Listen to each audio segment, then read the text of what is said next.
नमस्कार मित्रांनो. तर आम्ही ऊसाच्या खोडव्याला लागवड घालण्यासाठी घरगुती पद्धतीने एक जुगाड केलेला आहे. तर हा बघा.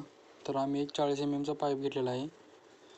त्याला एक लहान बाटली कट करून जोडलेला आहे आणि वरच्या साईडला एक नळका जोडलेला आहे. हे बघा. तर लागवड घालण्यासाठी प्लास्टिक टिक्क्याचा आम्ही खांद्यामध्ये बसण्यासारखे बंद करून घेतलेले आहे दोन्ही साईडला, दोन्ही खांद्याला, आणि लागवड ठेवण्यासाठी एक जोळी करून घेतलेला आहे प्लास्टिक टिक्क्यालाच. तर याचा उपयोग बघा कसा होतो. या पद्धतीने वरच्या नळक्यातून लागवड सोडाय खाली पाईपद्वारे नाळामध्ये जाते. तर